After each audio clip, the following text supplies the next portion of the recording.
તાંત્રિક વિધિના બહાને દુષ્કર્મ અને 2 કરોડ રૂપિયા પડાવ્યા હતા। પ્રેમિકાને પ્રેમજાળમાં ફસાવી તેને લગ્ન કરવાનો ઝાંસો આપી સમગ્ર કાંડને અંજામ આપ્યો હતો। આ મામલે પોલીસે પ્રેમી ઉદય હેમંત નવસારીવાલાની ધરપકડ કરી। આરોપી પરિણીત હોવા છતાં રૂપિયા માટે પરિણીતા સાથે કાવતરું રચીને રૂપિયા પડાવ્યા હતા। તાંત્રિક વિધિના બહાને પણ રૂપિયા પડાવી દુષ્કર્મ આચર્યું હતું। સોના ચાંદીના દાગીના અને રોકડ મળી કુલ 2 કરોડ રૂપિયાની મત્તા લઈ લીધી હતી। પોલીસે 60% જેટલો મુદ્દામાલ રિકવર કર્યો। भोग बननार को अलग अलग वहम में रख के वो सारा पैसा और ज्वेलरी उससे ले लिया। एक बार इन्होंने अपने घर पे आईसीयू जैसा सेटअप किया और उसका वीडियो और फोटो भोग बननार को भेजा। उसको बताया कि मैं आईसीयू में एडमिट हूँ, मेरे ब्रेन स्ट्रोक आ गया और मुझे पैसे की जरूरत है। और हर 3-4 दिन के बाद में वो पैसा एक्सटॉर्ट करते रहे।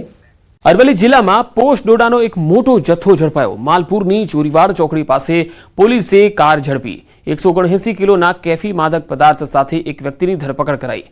વાહન તપાસ દરમિયાન કેફી દ્રવ્યની મોટી હેરાફેરી ઝડપાઈ।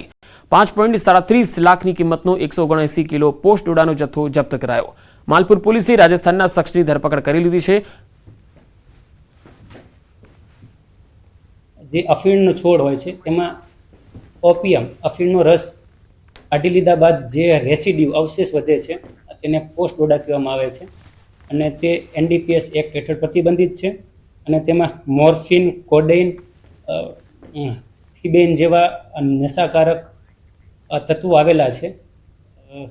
જે બાબતે માલપુર પોલીસ પાંડેસરા વિસ્તારમાં ચાઇનીઝ દોરીનું કારખાનું ઝડપાયું। ઝોન 4 એલસીબીની ટીમે આ કાર્યવાહી કરી છે। પોલીસે 2 લોકોની અટકાયત કરી।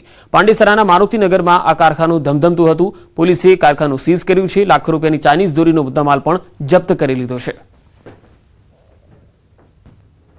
जब हमने वहाँ पे देखा तो टोटल 277 बड़े बॉक्स हैं, वो चाइनीज़ मांझे के पैक किए हुए थे।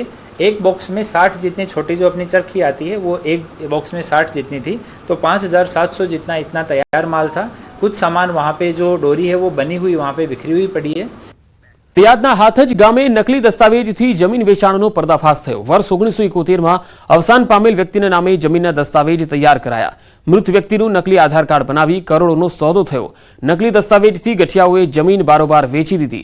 समग्र मामले मृतकना पौत्रए पोलीसने फरियाद करी। પોલીસે 2 અલગ અલગ ફરિયાદ નોંધી કુલ 7 જેટલા લોકો સામે ગંભીર આરોપ લગાવ્યા। જમીન વેચવાનું કૌભાંડ કરનારા અને નકલી દસ્તાવેજ તૈયાર કરનારાઓ વિરુદ્ધ પોલીસે કાર્યવાહી કરી। તપાસમાં વધુ નામ સામે આવે તેવી આશંકા છે।